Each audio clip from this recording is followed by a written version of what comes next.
Shalom saudara, kita ketemu lagi dalam program 40 hari perenungan dalam buku The Purpose Driven Life dari Pendeta Rick Warren. Saudara-saudara, buku ini sempat luar biasa terkenal di tahun 2005, 2006 dan kemudian memberkati begitu banyak orang, sehingga saya menggunakan perenungan ini sebagai perenungan 40 hari untuk saudara-saudara lebih dekat dengan Tuhan. Hari ini kita ada dalam perenungan di hari yang ke-18. Hari ke-18 yaitu subtemanya adalah mengalami hidup bersama. Experience life together. Kolose 3:15 berkata, "Hendaklah damai sejahtera Kristus memerintah dalam hatimu. Karena untuk itulah kamu telah dipanggil menjadi satu tubuh dan bersyukurlah." Saudara-saudara, mengalami hidup bersama dimaksudkan adalah hidup untuk berbagi. Tuhan memaksudkan bagi kita untuk mengalami hidup bersama. Alkitab menyebut pengalaman yang dibagi bersama ini disebut dengan persekutuan. Persekutuan sejati lebih dari sekedar muncul dalam kebaktian. Persekutuan adalah mengalami hidup bersama. Ia memasukkan kasih yang tidak mementingkan diri sendiri. Berbagi dengan jujur, pelayanan yang praktis, pemberian pengorbanan, penguatan yang simpatik, dan semua perintah saling atau satu dengan yang lain, kita saling ketergantungan. Yang ditemukan dalam perjanjian baru adalah hal seperti ini. Ketika menyangkut persekutuan, ukuran penting, lebih kecil lebih baik. Kamu dapat menyembah dengan kerumunan orang, tapi kamu tidak bisa bersekutu dengannya. Ketika sebuah kelompok menjadi lebih besar dari 10 orang, seseorang berhenti berpartisipasi. Biasanya orang paling pendiam. Dan sebagian kecil orang akan mendominasi kelompok tersebut. Yesus melayani dalam konteks sebuah kelompok kecil, yaitu murid-muridnya. Ia bisa memilih lebih, tapi ia tahu 12 adalah ukuran maksimum yang dapat kamu punyai dalam sebuah kelompok kecil jika setiap orang harus dapat berpartisipasi. Tubuh Kristus seperti tubuhmu sendiri. Sesungguhnya adalah sekumpulan sel kecil. Hidup tubuh Kristus seperti tubuhmu, dikandung dalam sel-sel tersebut. Untuk alasan inilah setiap orang Kristen perlu terlibat dalam sebuah kelompok kecil di dalam gereja mereka. Entah sebuah kelompok persekutuan di rumah, sebuah kelas, sekolah minggu, atau pendalaman Alkitab. Jika kamu menganggap gerejamu adalah sebuah kapal, maka kelompok-kelompok kecil itu adalah sekoci-sekoci yang terikat kepadanya. Saudara, Tuhan telah membuat sebuah janji yang luar biasa tentang kelompok-kelompok kecil atau orang-orang percaya. Sebab di mana dua atau 3 orang berkumpul dalam namaku, di situ aku ada di tengah-tengah mereka. Sayangnya, bahkan berada dalam sebuah kelompok kecil tidak menjamin kamu akan mengalami komunitas yang nyata. Apa perbedaan antara persekutuan sejati dan palsu? Yang pertama, dalam persekutuan yang sejati orang akan mengalami otentisitas. Artinya, persekutuan itu sendiri asli. Dari hati ke hati. Kadang-kadang bisa mencurahkan isi hati atau berbagi. Ia terjadi ketika orang bersikap jujur tentang siapa mereka dan apa yang sedang terjadi dalam hidup mereka. Bersikap otentik atau bersikap asli atau alami membutuhkan baik keberanian maupun kerendahan hati. Itu berarti menghadapi ketakutan kita akan terekspos hidup kita atau penolakan, dan kita akan mengalami luka lagi yang baru. Saudara-saudara, kita hanya bertumbuh dengan mengalami resiko. Dan resiko yang paling sukar adalah bersikap jujur terhadap diri kita sendiri dan orang lain. Saudara-saudara, yang kedua, dalam persekutuan sejati orang mengalami mutualisme. Mutualisme adalah seni memberi dan menerima. Ia saling bergantung. Mutualisme adalah jantung persekutuan. Membangun hubungan timbal balik, berbagi tanggung jawab, dan saling menolong. Jadi mutualisme itu adalah seni untuk memberi dan menerima. Semua kita lebih konsisten dalam iman kita ketika orang lain berjalan bersama kita dan menguatkan kita. Alkitab memerintahkan tanggung jawab timbal balik atau penguatan timbal balik atau pelayanan timbal balik atau penghormatan timbal balik lebih dari 50 kali dalam perjanjian baru.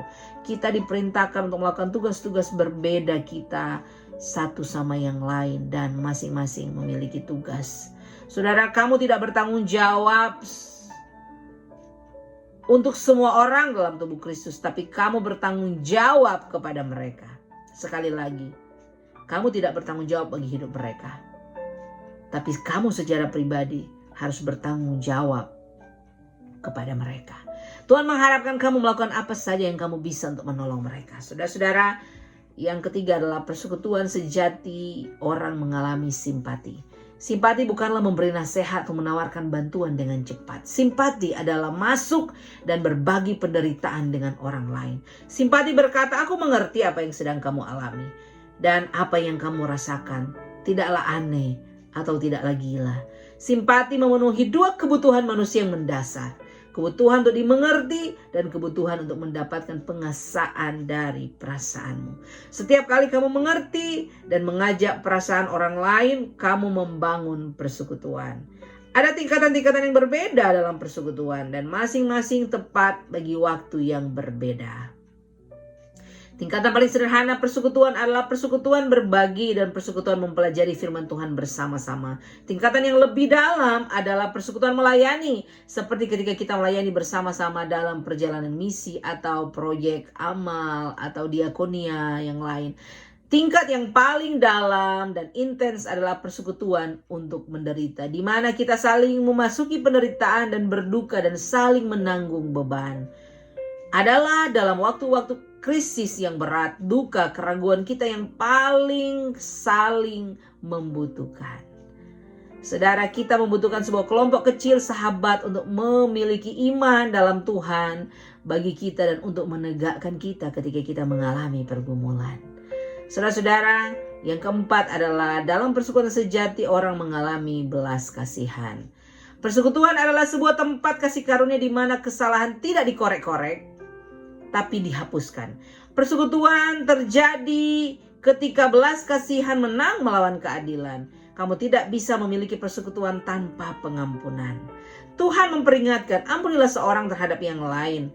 Apabila seorang menaruh dendam terhadap yang lain, karena kepahitan dan dendam selalu menghancurkan persekutuan. Sekali lagi, kepahitan dan dendam selalu menghancurkan persekutuan. Karena kita adalah orang-orang yang tidak sempurna dan penuh dosa. Kita tidak terhindarkan untuk saling menyakiti, melukai. Dan itu bisa terjadi dalam kurun waktu yang sangat lama. Kadang-kala kita saling melukai dengan sengaja, kadang tidak sengaja. Tapi yang manapun itu diperlukan sejumlah besar belas kasihan dan kasih karunia untuk menciptakan dan untuk mempertahankan persekutuan.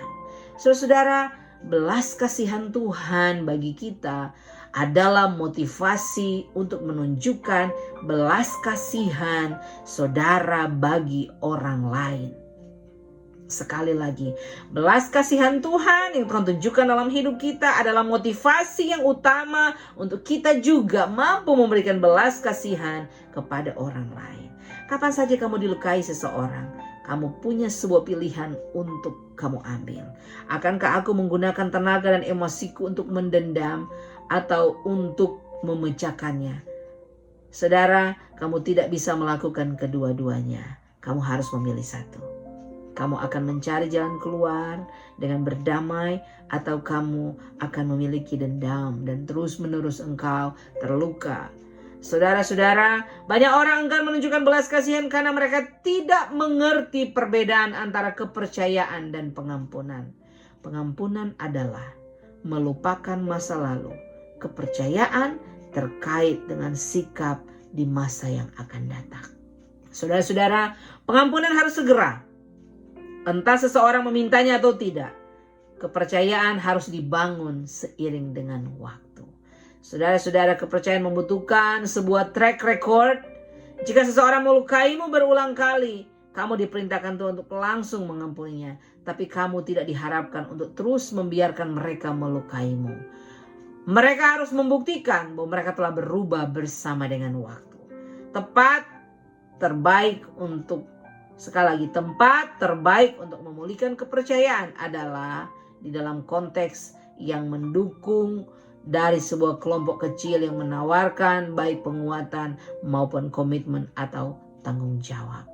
Saudara-saudara, kita belajar bahwa segala sesuatu yang engkau kerjakan di bumi ini, engkau harus mempertanggungjawabkannya. Nah, saudara-saudara, pokok renungan kita, sekali lagi, aku membutuhkan orang lain dalam hidupku. Aku membutuhkan orang lain di dalam hidupku. Dan ayat hafalan kita hari ini terdapat di dalam Galatia pasal 6 ayatnya yang kedua. Bertolong-tolonglah menanggung bebanmu. Demikianlah kamu memenuhi hukum Kristus. Saudara-saudara, pertanyaan renungan bagi kita semua adalah, langkah apa yang dapat aku ambil hari ini untuk aku berhubungan dengan orang percaya yang lain dalam tingkatan yang lebih sejati atau lebih dari hati ke hati. Saudara, inilah perenungan kita di hari yang ke-18. Tuhan Yesus memberkati kita semua.